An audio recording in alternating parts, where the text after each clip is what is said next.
illallah wallahu akbar wala haula wala quwwata illa billahil aliyyil azim. Subhanallah walhamdulillah wala ilaha illallah wallahu akbar wala haula wala quwwata illa billahil azim. Subhanallah walhamdulillah wala ilaha illallah wallahu akbar wala haula wala quwwata illa billahil aliyyil azim. Bismillahirrahmanirrahim. Assalamualaikum warahmatullahi wabarakatuh.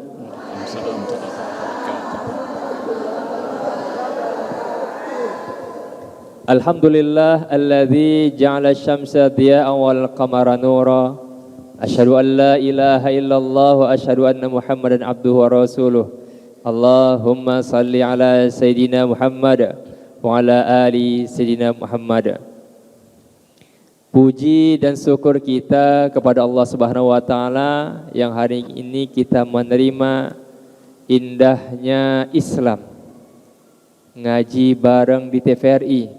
Semoga pertemuan kita mendapat berkah ridha dari Allah Subhanahu wa taala. Amin ya rabbal alamin. Salawat beriringkan salam atas junjungan Nabi besar kita Muhammad sallallahu alaihi wasallam yang tentunya beliaulah qudwah dan tuntunan kita. Semoga kita yang senantiasa bersama Rasulullah sallallahu alaihi wasallam mendapatkan syafaat beliau di yaumil qiyamah. Amin ya rabbal alamin.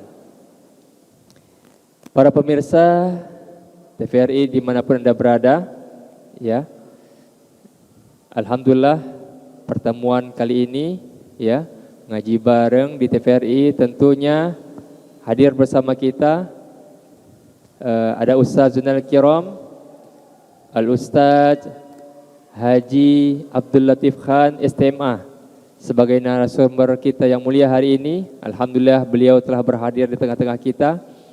Kemudian saya selaku host pada hari yang berbahagia ini adalah Ustaz Zulfadli Dalimunti ST, dan tentunya hadir bersama kita ibu-ibu yang cerah, ya, dan bahagia, ibu-ibu dari Perwiritan Komplek Tasbih 1 Medan tentunya, ya.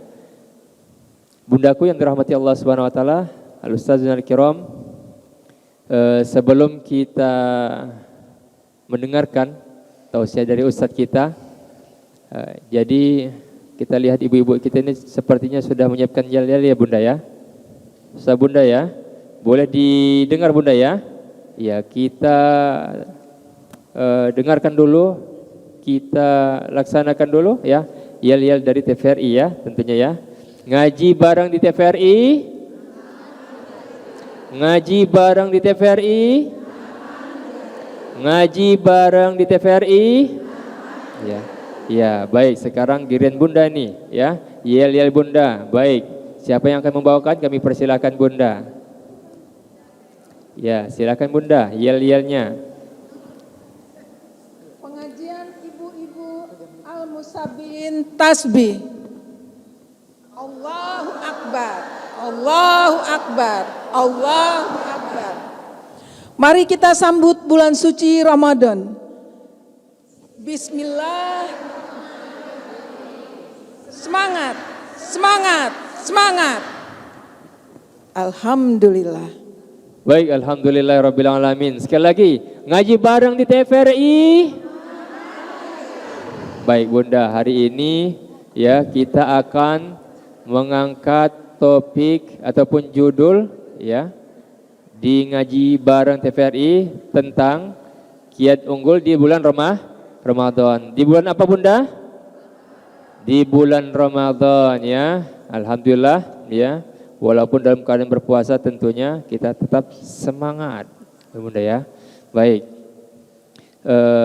Hadir bersama kita sudah ada Ustaz Al-Kiram Ustaz Haji Abdul Latif Khan SMA ya untuk menyampaikan bagaimana sih Bunda kiat-kiat unggul di bulan Ramadan, kan begitu ya.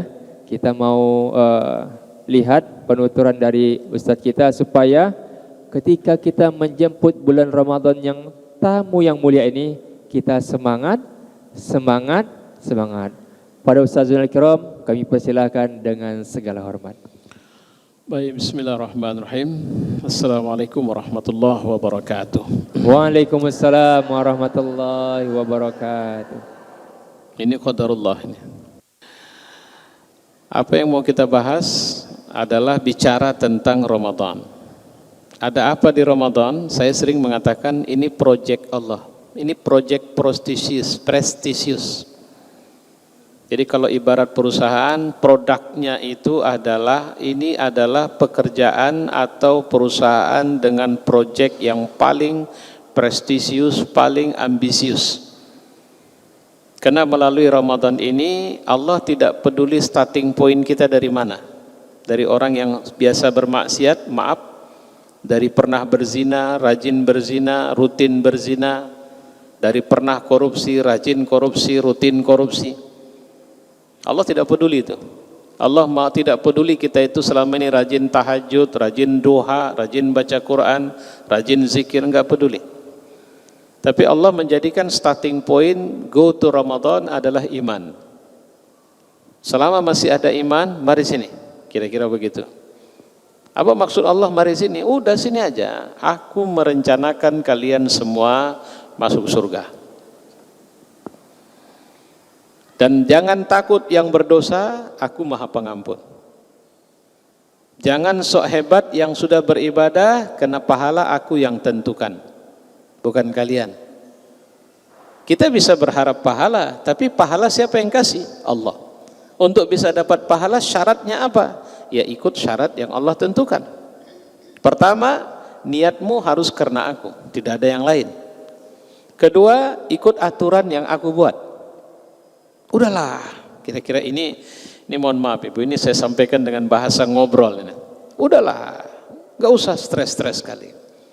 Aku Tuhan kok, yang punya surga aku loh. Yang punya neraka juga aku. Dan Ramadan ini kubuat spesial untuk kalian. Makanya saya selalu mengatakan bahwa orang kalau masih hidup di bulan Ramadan, tarik nafas saja di bulan Ramadan, bisa tarik nafas di bulan Ramadan, sebrengsek apapun orang itu menandakan dia masih berpeluang bisa masuk surga. Selama dia orang beriman. Kalau kafir ya enggak. Saya ulang sekali lagi. Ibu bisa tarik nafas 1 kali saja di bulan Ramadan. Sebrengsek apapun sebelumnya, peluang masuk surganya 100%. Tapi peluang ya. Bukan kepastian. Oke ya, sudah dapat ini ya. Kalau begitu, pingin gak hidup di bulan Ramadan? Iya, makanya doa kita selalu waballighna Ramadan. Wahai Tuhan, sampaikanlah kami di bulan Ramadan. Oke lah, secara teorinya dapatlah kita sekarang. Kalau hidup di bulan Ramadan, kita berpeluang 100%. Ibu nggak usah merasa hebat dulu. Wah, kalau saya kayaknya lebih lah dari 100%. Kenapa? Ibadah bagus, sholat nggak pernah tinggal. Masa saya cuma 100% Ustaz? Tadi Ustaz bilang orang yang rajin berzina bisa jadi sama saya peluangnya. Peluangnya sama. Kepastiannya belum tahu. Yuk kita lihat ini cerita kepastiannya. Begini, kita dudukkan dulu, Ramadan ini bulan ampunan, sepakat? Bulan Quran, sepakat? Bulan ibadah, oke? Bulan puasa, ya? Itu teorinya, Ibu. Itu teori. Ramadan bulan ampunan, itu teori itu. Ramadan bulan Quran, alah, itu cuma teori doang. Ramadan bulan ibadah, iya, tapi teorinya. Ramadan bulan puasa, iya betul, tapi teori. Kenapa? Karena yang paling pasti Ramadan bulan kuliner.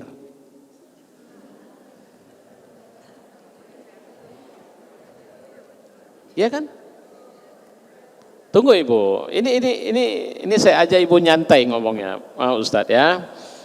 Begini, Ustadz kita, mohon maaf Ustadz, jangan tersinggung antum. Ini jadi contoh beliau saya buat. Beliau ini tampil dengan jubah pakai lobe putih. Selalunya jubah dikombinasi dengan sorban. Cuma sorban beliau taruh di bahu. Saya mau tanya, ini penampilan orang soleh atau orang salah? Orang soleh. Sepakat ya? Tidak berubah ya? Oke. Di Saudi, warga Saudi, di Uni Emirat, warga Uni Emirat pakai jubah, pakai sorban. Itu penampilan orang soleh atau orang salah? Ayo, Ibu tadi bilang nggak berubah ya.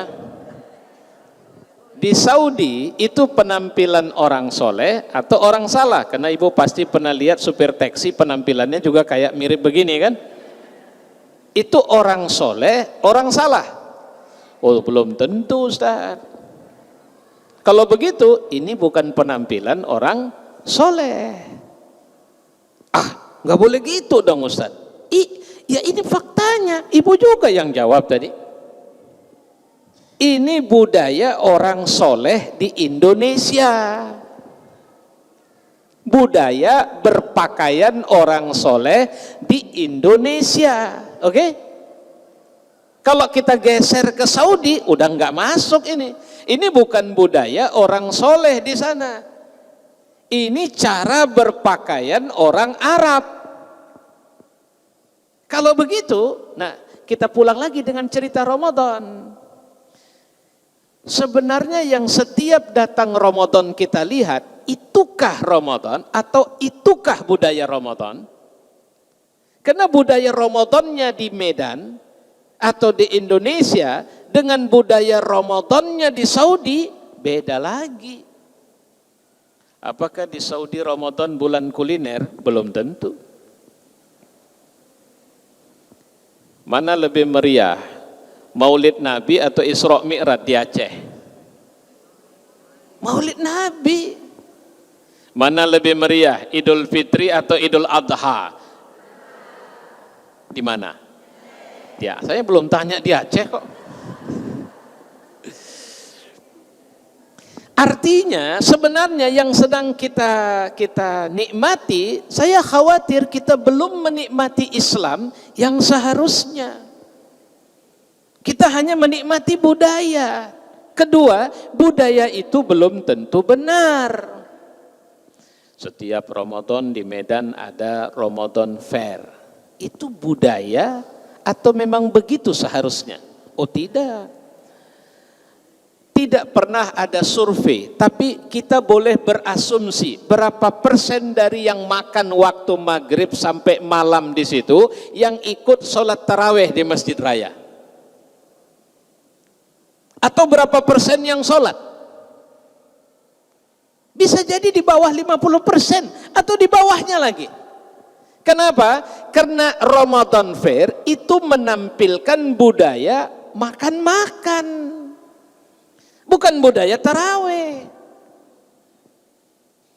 Ustadz mau kemana larinya? Lari, enggak lari, kita masih di sini saja.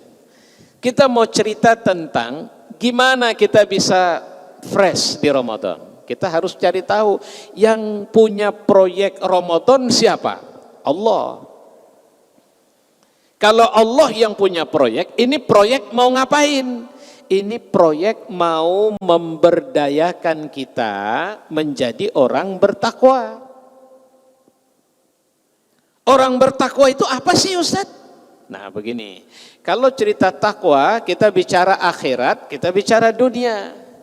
Makanya saya bilang, begitu Ramadan Allah mau sebenarnya in the end of Ramadan, di ujung Ramadan kita sudah dapat mengaktifasi takwa dalam diri kita. Sudah on takwa. Saya khawatir, ibu mohon maaf ini bukan mengatakan tidak ngerti, tapi saya khawatir asumsi ibu tentang takwa itu bicara kesolehan pribadi.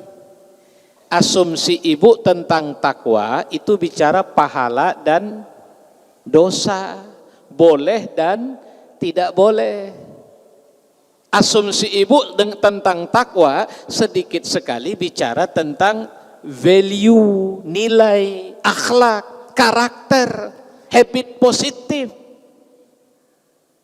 Padahal yang dimaksud takwa, kenapa Allah 1 bulan cuma bicara takwa doang hasilnya? Kalau bicara performa takwanya, model orang bertakwa adalah model anak yang dari lahir sampai ghairu mukallaf, sebelum dia dibebani hukum, sebelum baligh. Ibu punya anak, punya cucu umur 1 tahun. Coba carikan sama saya, secara umum ya, case per case boleh jadi ada. Adakah anak kecil yang stres gara-gara nggak ada duit? Mukanya muram aja. Kenapa kau nak?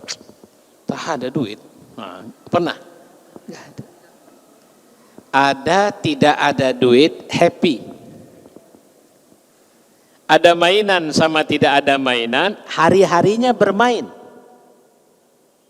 Kan gitu kan? Mau jadi anak atau cucu orang kaya, anak atau cucu orang miskin, ya happy aja, nggak ada masalah. Nggak ada anak-anak protes ke Kepling atau ke lurah, Pak saya minta ganti kakak lah Pak. Kenapa? Orang tua saya miskin kali Pak, kalau bisa tolong dicing lah sama orang tua yang kaya. Nggak ada. Mau pakai baju, tidak pakai baju, nggak ada masalah sama dia. Hidup sama dia bahagia. Apa yang bisa buat dia menangis dan tidak bahagia? Jawabannya satu, kalau orang tuanya, kalau walinya tidak bersamanya. Ibu punya tetangga atau punya saudara, orang susah datang ke rumah ibu, di rumah ibu ada mainan anak-anak, wah anaknya senang sekali, diajak pulang, nggak mau, nanti, udah ya, mak pulang duluan ya, pulang dia duluan. Si anak bilang, udah mak pulang aja duluan sana, udah pergi sana, 1 jam, 2 jam, dia mulai lelah.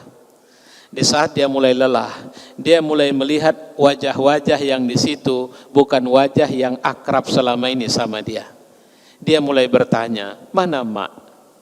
Mana mama? Mana mama? Mana Umi?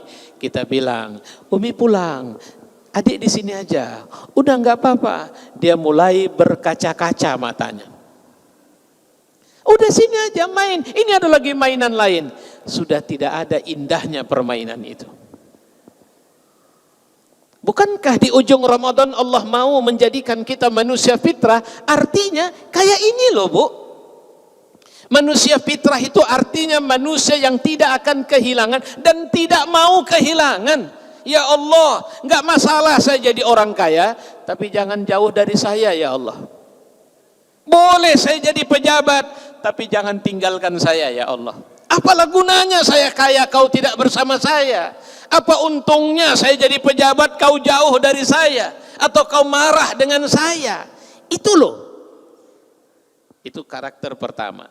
Allah mau kita di-refresh sampai akhirnya di ujung Ramadan kawaladathu ummuhu, seperti orang yang baru lahir dari rahim ibunya. Kita nggak penting. Aku tidak punya apa-apa.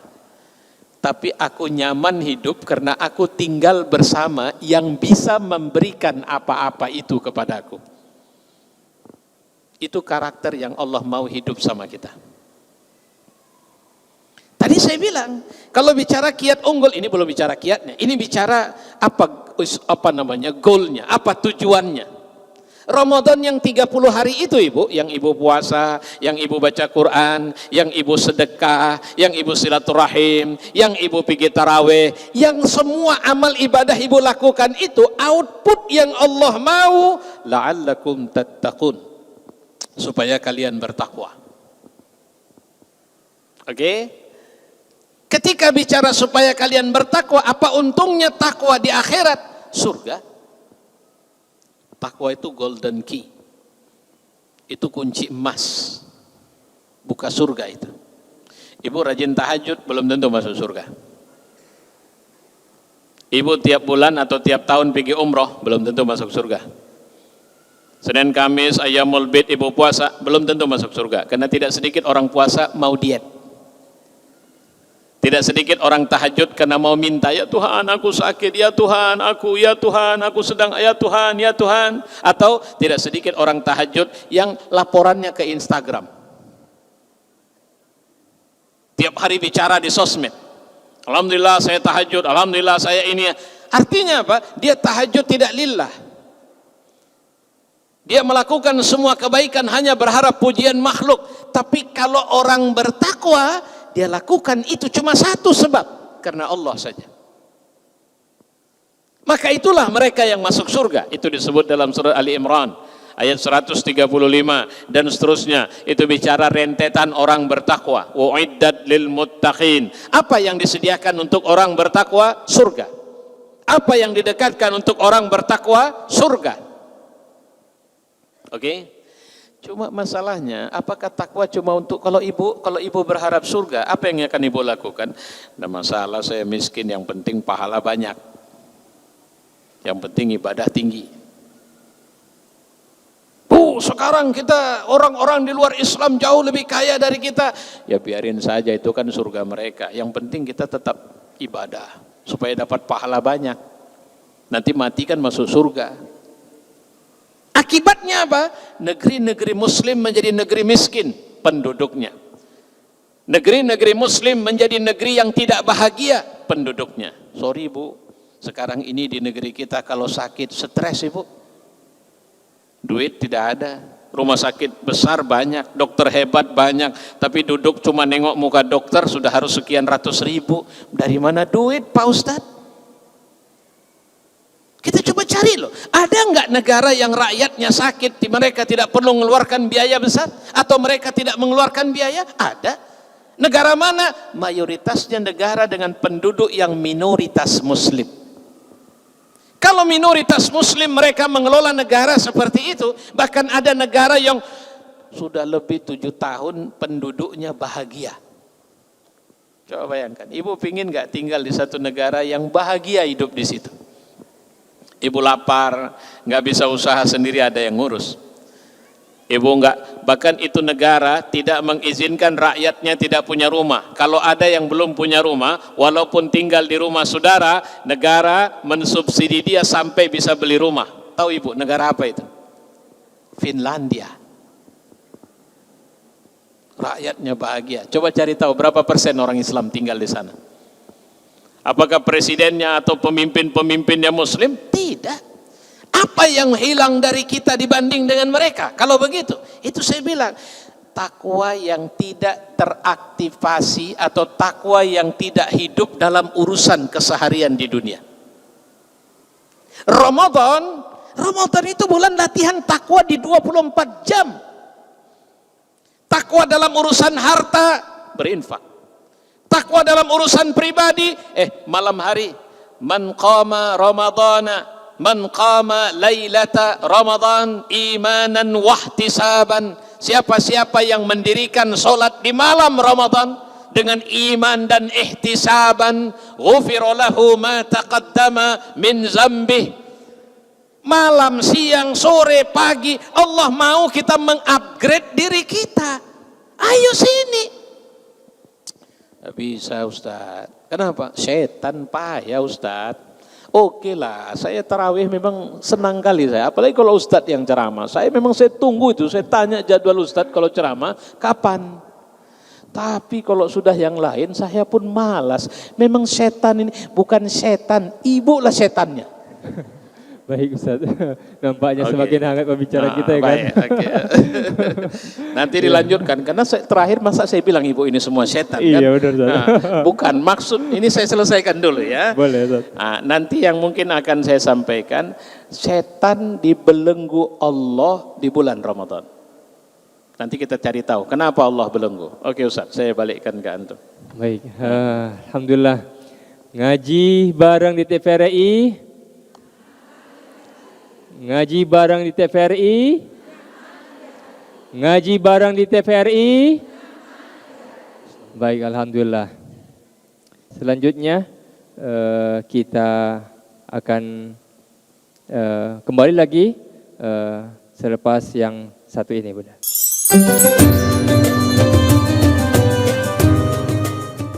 Ngaji bareng di TVRI. Ngaji bareng di TVRI.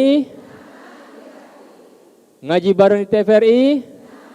Ya, Bunda tadi sudah sampaikan ya tentang semangat Ramadan. Ada yang awak tengok ketawa-ketawa kan, ada yang tengok malu-malu gini. Ya. Ini selanjutnya Bunda kita dengarkan kembali dialog dari penyampaian dari tausiah dari Ustadzul Kiram, Ustadz Haji Latif Khan. Tentu beliau akan menyampaikan beberapa hal terkait nanti tentang produk Allah ya Ustadz ya. Yaitu Ramadan. Pada Ustadz kami persilakan dengan segala hormat. Baik, tadi saya sudah bilang kita berujung tadi supaya jangan terfitnah pula saya, sakit hati pula ibu. Saya bilang ibu yang setan gitu kan. Kok dibilang setan. Jadi begini ibu, bukankah di Ramadan Nabi mengatakan wasubsidatis syayatin? Bukankah setan itu dibelenggu? Kenapa ada orang mukmin bermaksiat? Kenapa ada orang tidak puasa? Kenapa? Waduh, kenapa? Jawabannya sederhana, supaya tahu dulu ketika Adam ada di surga bersama Hawa, yang buat Adam masuk surga siapa? Allah. Yang keluarkan Adam dari surga siapa? Allah. Kenapa dikeluarkan? Karena Adam melanggar perintah Allah. Yang melanggar perintah Allah siapa? Adam sama Hawa kan? Kenapa dia melanggar perintah Allah? Ayo. Nah itu penyakit manusia, nggak mau nyalahkan dirinya sendiri. Karena setannya ini, kalau nggak ada setan kan nggak begini ceritanya. Padahal kenapa kau bisa diganggu setan? Karena dirimu. Wa nafsi wa ma sawwaha fa alhamaha fujuraha wa taqwaha qad aflaha man zakkaha wa qad khaba man dassaha. Dirimu. Adam jangan deketin pohon ini ya, itu setan musuh ya. Oke selesai. Tidak, rupanya setan pintar. Titik lemah Adam, kalau sudah enak, kalau sudah senang, dia nggak mau kehilangan apa yang enak dan apa yang senang itu. Titik lemah manusia tidak mau keluar dari zona nyaman. Maka setan bilang, hei Adam, kau makan ini. Kalau kau makan kau kekal di surga. Kalau tidak kau dikeluarkan nanti. Kau mau keluar enggak? Enggak. Akhirnya dia bingung. Itu manusia. Kenapa manusia setelah punya duit jadi pelit? Karena dia takut kalau miskin. Kenapa orang kalau sudah punya kursi jabatan, kaki kursinya dicor supaya jangan diambil orang?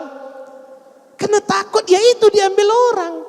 Kenapa ibu-ibu ketika sudah mulai menua, mulai nampak kedutan di wajah, keriput di wajah, mulai stres? Ya Allah, saya sudah bakal nggak cantik lagi, cari salon, cari ini, cari itu semua. Kenapa? Takut kehilangan kecantikan. Nah udah ya, jangan salahkan setan, kata Allah sama kita sekarang. Nih, mau masuk surga? Mau ya Allah. Oke, kemarin Adam keluar dari surga karena digoda setan. Sekarang setannya aku belenggu. Mau masuk surga? Mau ya Allah. Oke, yuk kita cek. Rutinkah kita bisa tarawih? Rutinkah kita bisa sahur? Rutinkah kita baca Quran? Bisakah satu hari satu juz Al-Quran? Kalau tidak, jawabannya coba cari tahu. Apa sebabnya? Malas. Penyakit siapa malas? Kita. Apa sebabnya? Kita tidak mau disiplin. Hari pertama sahur, hari kedua sahur, hari ketiga sahur, hari keempat merasa sudah, wah saya sudah bisa tahan, nggak perlu sahur. Nabi bilang sahur itu bukan cerita makan sama minum, Bu. Sahur itu bicara bangun kebiasaan supaya kau biasa bangun sebelum subuh. Orang yang mau ngancurin Islam itu bangunnya sebelum subuh, sementara kau membesarkan Islam bangunnya sesudah subuh. Orang Islam bangun sebelum subuh. Itu maksudnya supaya ada disiplin. Karena bicara cuma sekedar cerita pahala, orang bilang apa? Sini nggak usah dibangunin nanti Mi. Kenapa? Saya udah kenyang. Sahur itu bukan untuk itu. Sahur itu matamu awas, disiplinmu terbangun. Sahur itu agar orang-orang Islam ini menjadi manusia yang sudah waspada, dekat dengan Tuhannya ketika Allah turun ke langit dunia setiap hari. Karena Allah turunnya bukan cuma di bulan Ramadan, tapi di luar Ramadan, di waktu sahur Allah turun jumpain kita, supaya kau ambil kesempatan itu. Jadi problemnya kita, Ramadan ini ngolah kita supaya menjadi lebih disiplin, gitu loh Ustaz. Itu yang harus kita perhatikan. Jadi kalau dibilang nyalahin setan, kayaknya bukan setan yang salah, ibu ini yang kesetanan ini. Nah itu tadi maksudnya. Jadi gak bisa ini. Ada orang tua, ini kisah nyata ini. Begitu berbuka, tak lama kemudian diantar ke rumah sakit Opname. Namanya orang tua, sambil dibawa sambil gerutu dia. Padahal saya baru makan 7 macam saja. 7 macam masih padahal sama dia. Yang padahal itu sudah buat dia opname di rumah sakit. Kau tadi puasa enggak? Yang namanya puasa mengendalikan diri. Jadi kalau bicara kiat, apa kiat pertama supaya kita unggul di Ramadan? Tahu apa isi proyek ini, apa maksud proyek ini. Allah sayang kali sama kita. Udah kalau berdosa kecil tuh dosa, aku bisa ngampuni kok. Datang sama aku minta ampun. Saya kurang disiplin ya Allah. Udah jangan takut. Saya segan ya Allah kalau ke masjid lagi begini enggak. Udah enggak apa-apa. Aku tebar ini rahmat kepada semua orang sehingga orang paling malas ke masjid pun akan rajin, supaya kau jangan segan ke masjid, supaya untuk membangun kebiasaan ke masjidnya tidak berat. Karena kalau kau berangkat sendirian mungkin kau takut dibilang sok soleh, sok alim, sok ini. Tapi sekarang enggak, udah orang rame-rame ke masjid, ambil kesempatan. Jangan segan buka Quran di semua tempat. Karena ini adalah orang, oh iyalah ini bulan Ramadan. Nah itu dia, itulah berkah Ramadan. Supaya apa? Supaya orang malas tidak taat, supaya orang yang mau bertobat tidak cemas, tidak khawatir, tidak malu untuk memulai kebajikannya. Kenapa? Orang bilang, iyalah ini kan bulan Ramadan. Padahal semangat kita bukan ini kan bulan Ramadan. Saya mau menjadi lebih baik dari Ramadan ini. Ramadan harus menjadi starting point saya layak surga atau tidak. Saya kira itu catatannya. Oke Ustaz, saya kembalikan. Terima kasih. Jazakallah Ustaz kepada Ustaz Haj Latif Khan ya. Semakin semangat Bunda ya. Semangat ya. Ngaji bareng di TVRI. Nah, nampak belum nyaman ini Bunda. Masih di sini dia, ya. Kita ulang. Nyaman, nyaman pula ya. Ngaji bareng di TVRI. Ngaji bareng di TVRI. Baik Bundaku yang dirahmati Allah Subhanahu Wa Taala, di Masjid Al-Musabbih ini kita akan membuka seksi tanya jawab Ustaz. Baik. Jadi Bunda yang ingin bertanya boleh tunjuk tangan. Siapa kira-kira di antara Bunda? Ya, sebut namanya Bunda ya, dari majelis taklim mana?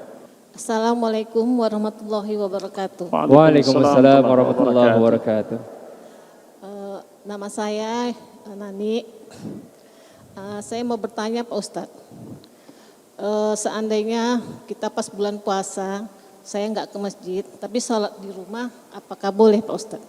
Sholat di rumah. Iya, tapi sendiri gitu Pak Ustadz. Iya. Apa boleh? Ini sholat apa maksudnya? Tarawih Pak Ustadz. Tarawih. Ya. Sholat tarawih. Terus Ya. doanya gimana Pak Ustadz? Doa masing sendiri atau ikut doa bahasa Arab atau saya sendiri doa gitu? Ibu orang apa? Jawa. Orang Jawa. Mau bahasa Jawa kali Ustaz ya.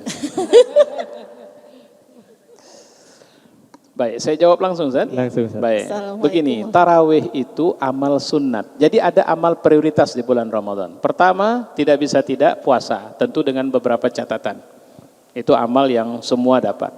Kedua, baca Quran. Nabi itu dalam Ramadan baca Qurannya dia metodenya tahsin.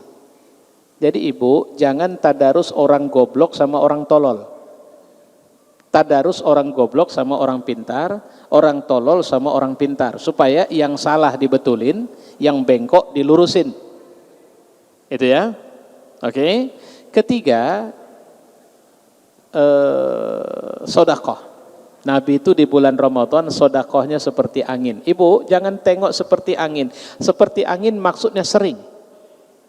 Kenapa Nabi banyak sedekah di bulan Ramadan? Karena Ramadan bulan change our habit to best or good habit, kepada habit yang lebih baik. Apa yang sedang ingin dicontohkan Nabi dari sedekah lebih sering? Maksudnya ibu, bukan mumpung Ramadan ibu banyakin sedekah, bukan. Maksudnya supaya ibu bisa membangun karakter seorang dermawan dalam diri ibu. Itu yang dimaksud.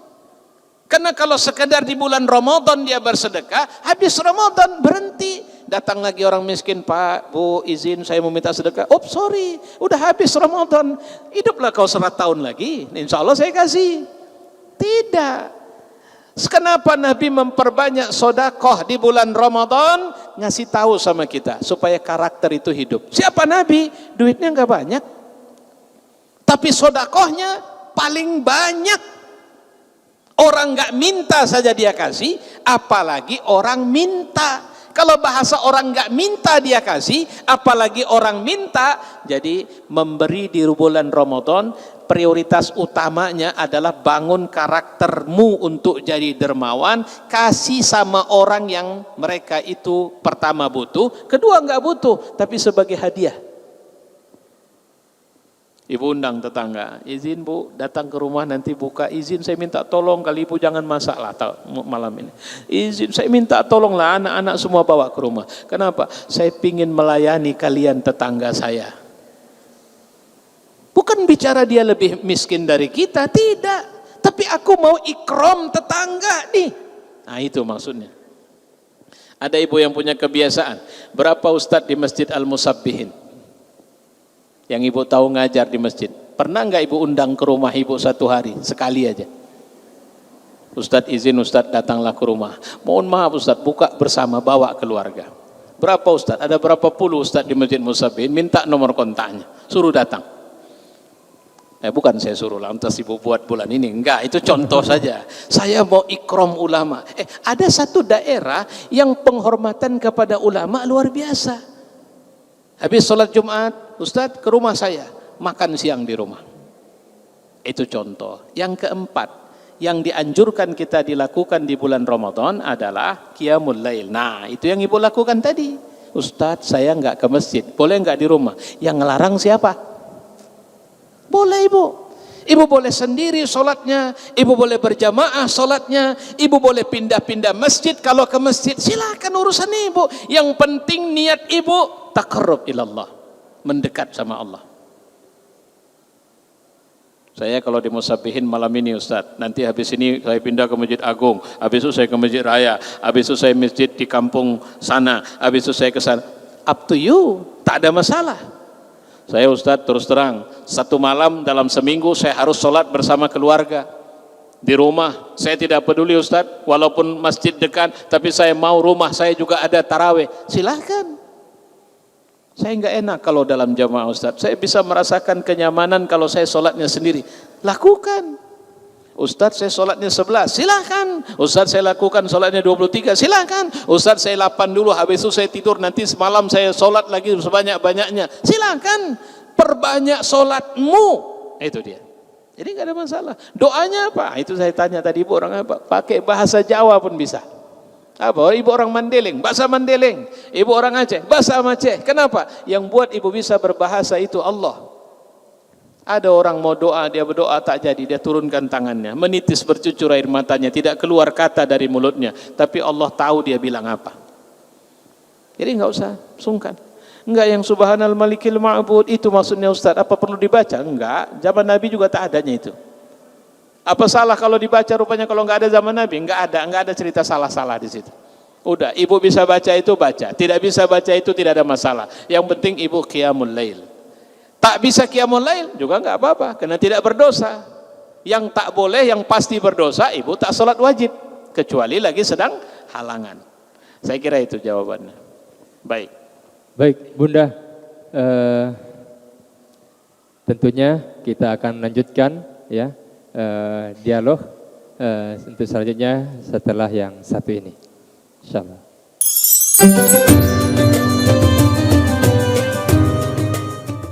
Baik Bunda, untuk pertanyaan selanjutnya ya, Bunda siapa ini yang mau bertanya?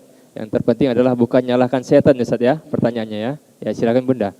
Assalamualaikum warahmatullahi wabarakatuh. Waalaikumsalam warahmatullahi wabarakatuh. Nama saya Kemala dari pengajian Musabihin Tasbih. Yang akan saya tanyakan Ustadz, tentang tadi kata Ustadz, kalau puasa itu kuliner, kami memang membiasakan anak cucu untuk bawa ke terutama masjid raya karena bisa langsung sholat. Maghrib itu kita tinggalkan dan mengajak si anak-anak ini supaya lebih semangat dalam menjalankan puasa. Kita janji nanti kita ke sana, nanti ke situ. Memang sudah kebiasaan kami pindah-pindah masjid untuk menggembirakan anak cucu supaya mereka tahu beginilah yang di masjid sini, begini caranya, begini yang sana begini. Apakah itu sudah betul Ustadz atau bagaimana solusinya? Dan kita pun mau kuliner sekalian membantu yang menjualkan, yang menjajakan makanan karena itulah pencarian mereka di dalam bulan Ramadan supaya lebih semangat gitu. Demikian pertanyaan saya Ustadz, mohon penjelasannya bagaimana baiknya. Assalamualaikum warahmatullahi wabarakatuh. Waalaikumsalam warahmatullahi wabarakatuh. Ya, baik Ibu. Ini sedih kali Ibu jadinya ya, gara-gara saya bilang bulan kuliner. Ada pula kebiasaan Ibu pergi ke sana kan. Jadi saya bilang kuliner bukan menyalahkan. Tadi makanya saya awali kan dengan cerita baju Ustaz. Pakai jubah, pakai lobe, pakai sorban. Orang soleh, ya kata Ibu. Kalau ini di Saudi, orang soleh belum tentu, kan gitu. Jadi artinya jubah, sorban ini bukan Islamnya, ini budaya berislamnya. Sudah? Nah di Ramadan, budaya Ramadan kita yang paling menonjol kulinernya. Salah? Ya belum tentu. Benar? Ya juga belum tentu. Ternyata ibu motivasinya bagus. Yang jualan di Ramadan Fair UMKM, menengah ke bawah. Rata-rata orang yang berupaya mencoba mencari keuntungan lebih banyak. Lah, kalau saya ke sana kan sama dengan membantu Pak Ustadz. Oke, poinnya positif satu. Bahkan saya mengajarkan anak cucu saya supaya mereka bisa merasakan bagaimana tarawih di masjid raya. Poin positif 2. Dan yang lain. Jadi tunggu, ibu jangan terus kalau gitu apa enggak boleh ya kita buat. Kalau saya terus terang kalau bulan Ramadan saya mesti masak jongkong, saya mesti masak kolak, saya mesti masak ini, suami minta pakat, ada lagi macam-macam lah nama-nama jenis-jenis makanan yang muncul. Jadi apa enggak boleh? Saya kan enggak bilang enggak boleh. Yang saya bilang budayanya ibu yang harus kita bangun bukan budayanya, tapi isi budaya itu dengan ruh Islamnya. Nah, itu paham sudah ya? Nggak ada masalah. Kalau saya pergi ke Aceh, alhamdulillah bukan cuma di Aceh, di sini sudah mulai ada. Makanya saya kalau bulan Ramadan diundang oleh orang-orang Aceh dengan budaya Aceh, itu yang paling saya sukain itu apa ibu? Bubur kanji, serius. Kalau sekarang disuruh makan belum tentu enak, tapi di suasana Ramadan enak kali makan itu. Apalagi campur urap lagi. Apa namanya? Urap, anyang. Waduh, ibu undanglah saya nanti kalau pas buat itu ya. Oh di sini harus setiap hari Ramadan. Masya Allah, itu satu favorit saya di Ramadan. Karena terus terang saya kenalan itu di Masjid Baitur Rahman Lok Semawe. Itu pertama kali saya kenalan itu. Saya sampai bilang, oh ini khas kita Ustadz, kata mereka. Itu budaya. Kalau nggak ada itu nggak ada masalah. Ustadz, saya mau yang lebih baik gimana? Oke, sekarang ibu mau buka pakai apa? Saya pingin buka pakai teh manis dingin. Oke, jangan teh manis dingin, teh manis panas. Itu cara untuk membuat nafsu kita tidak usah diturutin maunya. Yang penting apa yang terhidang saya makan. Selama halal. Itulah mengupgrade-nya. Keluarlah dari jeratan budayanya, pergilah untuk menemukan substansi atau nilai utama Ramadannya. Anak-anak saya Ustadz tidak terbiasa mereka di masjid. Saya juga sekaligus ingin mengenalkan beberapa perilaku ibadah tarawih di berbagai masjid. Itulah saya sudah jadwal ini Ramadan ini, malam ini kita sholatnya di sini. Di sini ada budaya begini. Kalau pas nuzul Quran, ada masjid yang mereka potong kambing.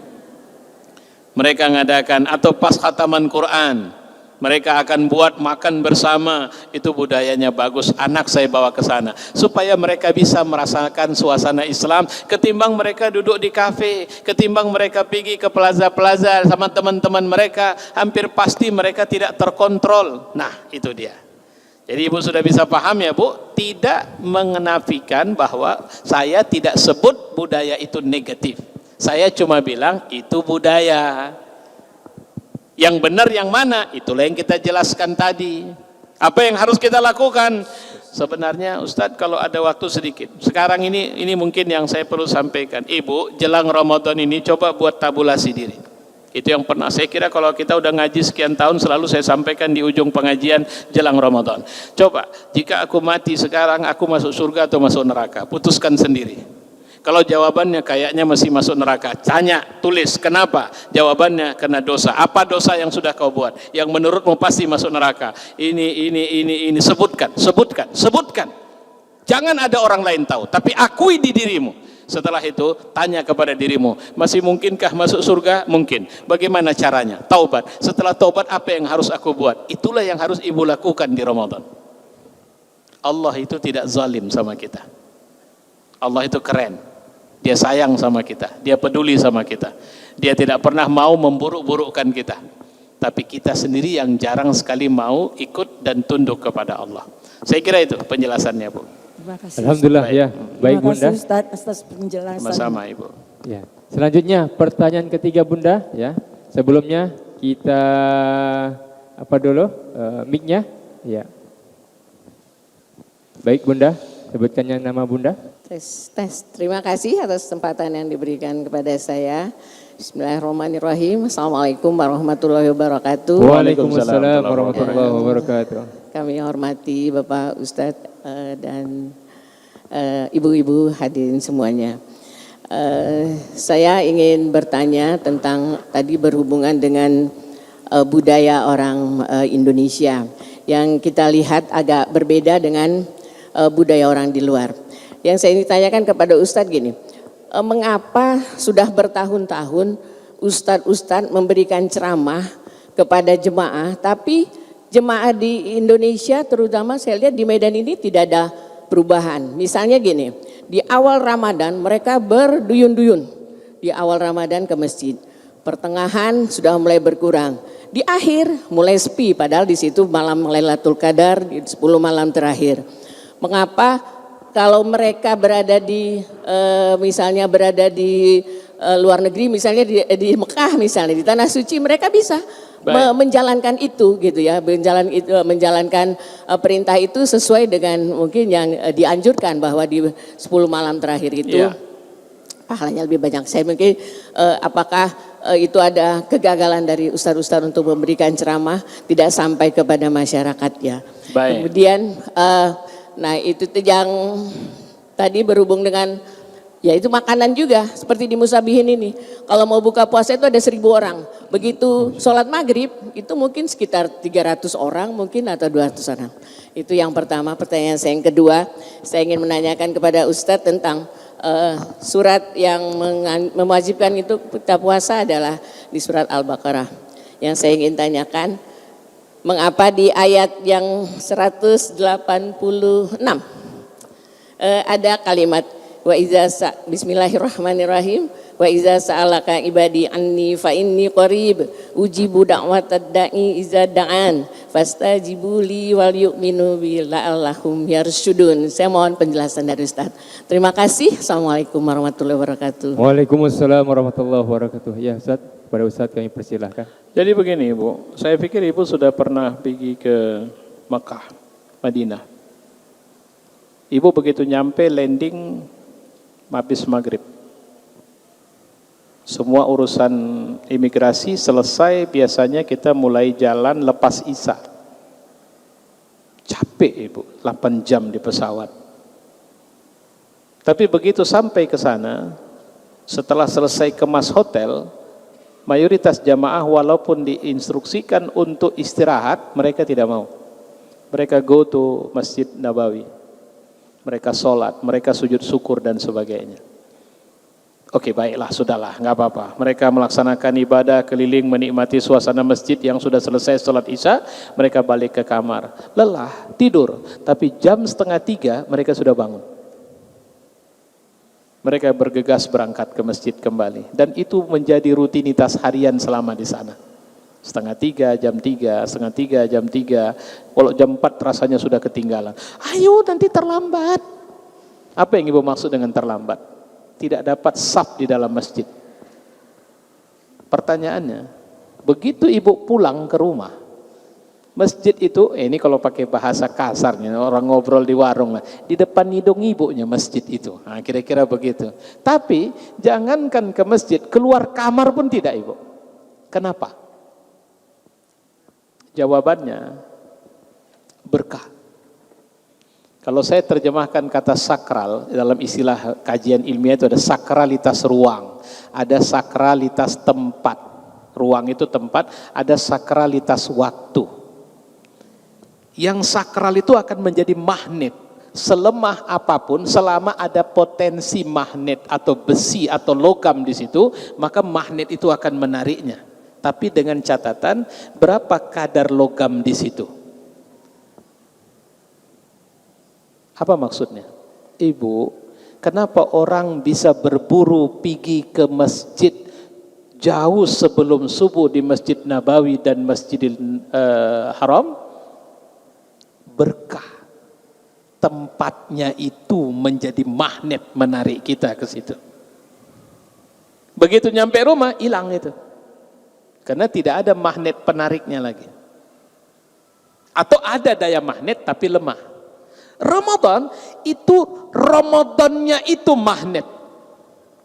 Sehingga orang-orang selemah iman di hari pertama itu akan, bahkan dia lebih ustadz dari ustadznya penampilan. Pakai sorban, pakai jubah, pakai tasbih, duduk di depan. Sampai BKM bingung, ini ustadz atau tidak? Kenapa? Magnet. Selemah-lemah iman tertarik. Tapi karena kualitas logamnya bukan Ramadannya, campurannya banyak, sehingga siapa yang masih tetap tertarik sampai ke ujung Ramadan, yang kualitas imannya paling bagus. Sudah bisa paham Ibu ya? Begitu habis Ramadan, jangankan di bulan-bulan yang lain, 1 hari raya saja kita udah nggak ke masjid subuh. Kenapa? Karena Ramadannya sudah tidak ada. Bisa Ibu pahamin itu kan? Itulah suasananya. Itulah yang terjadi. Jadi Ustadz, gimana cara merawat supaya ini bisa berketerusan? Benahi imanmu. Imanmu yang dibenahi, bukan Ramadan yang disalahkan. Kenapa saya tidak bisa ke masjid padahal sewaktu di Masjidil Haram tidak ada waktu kecuali saya di dalamnya. Bahkan saya sudah berangkat ke masjid jam 10 pagi, udah terlambat tuh kalau hari Jumat. Sementara di sini khotib udah naik pun belum datang. Padahal saya orang yang sama di sana dan di sini. Jawabannya, di sana ada berkah, di sini mana lebih berkah? Masjid atau pasar? Masjid. Karena di masjid siapapun yang tidur ketika waktu sholat datang dia akan bangun, walau tak sholat. Sama kayak itu tadi. 1000 orang ikut berbuka, tapi cuma 300 orang yang sholat. Kenapa? Yang 700 cuma ketarik oleh makanan doang itu. Sementara yang 300 itulah yang ketarik oleh iman. Nah, kira-kira begitulah memahaminya. Jadi kita nggak usah stres-stres kali nengok orang stres itu, Ibu. Kita rileks sajalah. Wah, kalau begitu memang kadar iman dia yang lemah. Nggak usah kita panik sekali. Kita nggak bisa maksa orang untuk buat baik sementara dia masih belum bisa melakukannya. Kalau ada orang yang belum bisa buat baik, kita tinggal bukakan jalan saja agar dia bisa ikut dalam kebaikan itu. Dan memang harus dipancing. Ada jenis orang yang memang dipancing. Anak saya pancing. Siapa-siapa yang bisa menghatam Quran 1 kali sekian juta, hitung saja, kalian kali sekian lah. Bisa 1 kali sekian, 2 kali sekian, 3 kali sekian. Makanya kalau udah hari raya, tumpur juga saya harus mengeluarkan duit banyak, Ibu. Karena berlomba mereka untuk baca Quran. 1 setoran 5 kali khatam, 1 setoran sampai ada 8 kali khatam. Saya sampai bilang, "Cemana kok bisa 8 kali khatam?" Buya saja sehebat-hebatnya Ramadan pernah cuma maksimal itu pun sudah ngop-ngopan itu 7 kali khatam. Kau bagaimana bisa 8 kali? Terus saja baca. Saya suruh istri saya, coba periksa dia, memang betul dia membacanya, benar rupanya.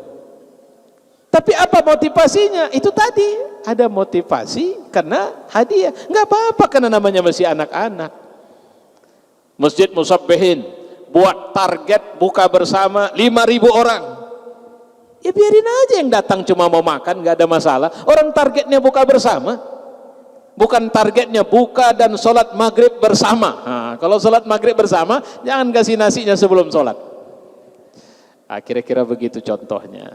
Jadi saya pikir relax aja, Ibu. Tapi lihat diri kita, seberapa berat, seberapa besar, seberapa berkualitas iman kita. Kalau iman kita bagus, maka kita akan terus berjalan menuju akhir Ramadan dan mendapat buah yang baik di ujung Ramadan. Saya kira itu jawaban saya. Baik, jazakallah khair Ustaz. Ngaji bareng di TVRI? Ngaji bareng di TVRI? Ngaji bareng di TVRI? Baik, Al Ustaz, Bunda Majlis Ta'lim Al-Musabbihin, kita akan break sejenak ya setelah yang satu ini.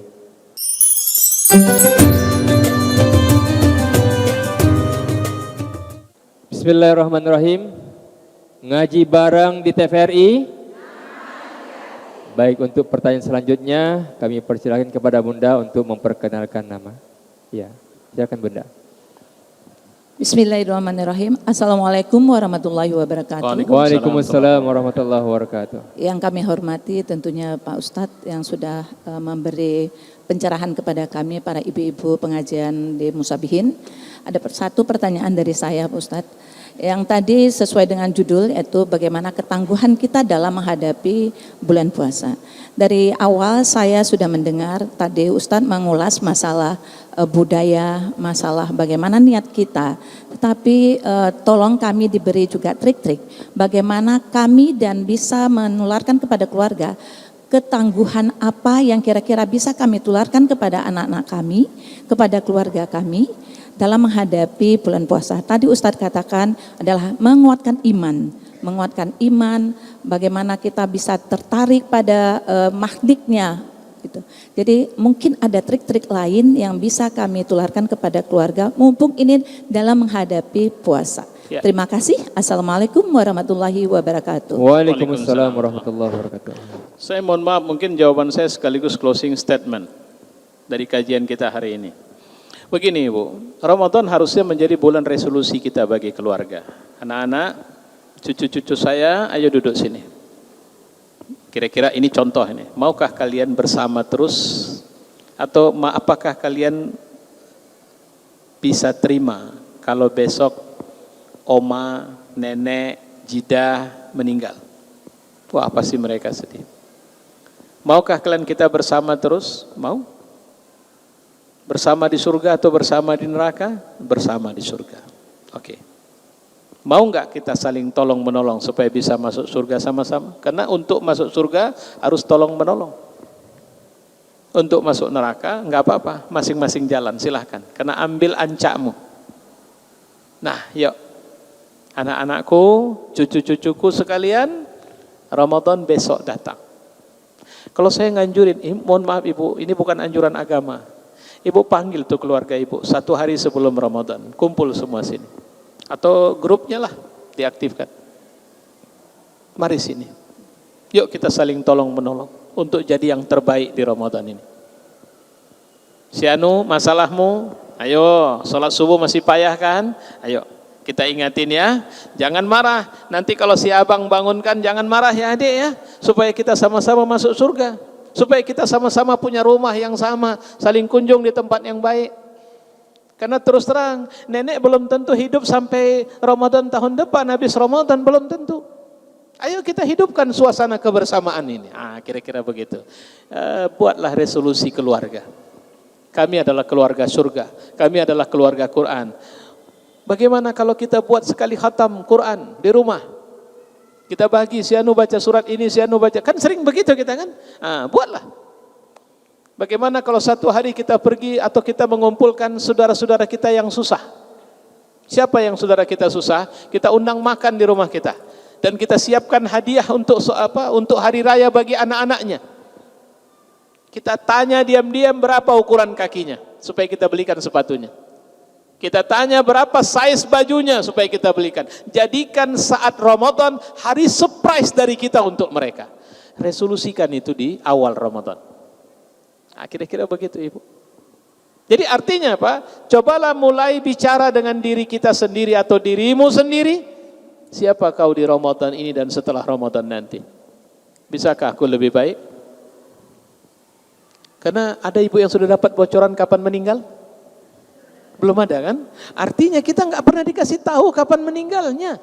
Kalau tidak pernah dikasih tahu, maka kita harus ready di setiap waktu, di setiap kemungkinan. Jangan lengah. Ramadan itu waktu terbaik untuk kalaupun meningkatkan diri, itu waktunya. Kalaupun mati, itu waktu terbaik. Kira-kira begitu. Maka mulailah mensugesti diri kita dari sejak hari ini. Apa kira-kira Ibu jangan paksa melakukan amal yang buruk. Atau maksud saya, saya mau baca Quran 3 kali khatam. Jangan, yang penting selama ini rajin baca Quran. Tidak, oke, kalau gitu jangan bicara 3 kali khatam. Bicara tiap hari baca Quran, itu saja. Jadi bangun kebiasaan positif yang selama ini tidak ada. Kalau ibu pelit kali, kurangi, jangan pakai kali, pelit aja lah. Nanti kalau sudah pelit, kurangi sedikit lagi, jadi agak pelit. Baru tidak pelit. Tidak pelitnya masuk kategori dermawan kali, dermawan, agak dermawan, kurang dermawan. Kira-kira begitu cara mengupgrade diri kita. Maka insya Allah mudah-mudahan Ramadan ini Allah kasih keberkahan, kita bisa hidup dan kemudian bisa melaksanakan ibadah kita dan tentu dengan meningkatkan kualitas iman kita. Insya Allah. Saya kira itu dari saya. Baik, alhamdulillah, jazakallah khair pada Ustazul Kiram, pemirsa TVRI dimanapun Anda berada, Bunda Majlis Ta'lim Al-Musabbihin tentunya, ya tadi sudah merupakan closing dari statement Ustadz. Semoga tema kita, kiat unggul di bulan Ramadan, mampu menjadikan bunda muda sekalian, pemirsa TVRI dimanapun Anda berada, menjadi manusia yang bertakwa. Alhamdulillah, mohon maaf saya, ya dari Ustaz Zulfadli dari Munti, mungkin selama penyampaian ya banyak kesilapan, mohon maaf lahir batin. Kita tutup dengan billahi taufiq wal hidayah. Assalamualaikum warahmatullahi wabarakatuh. Waalaikumsalam warahmatullahi wabarakatuh. Astaghfirullah Rabbal baraya, astaghfirullah minal khataya, astaghfirullah Rabbal baraya, astaghfirullah minal khataya, astaghfirullah Rabbal baraya, astaghfirullah minal khataya, astaghfirullah Rabbal baraya, astaghfirullah minal khataya.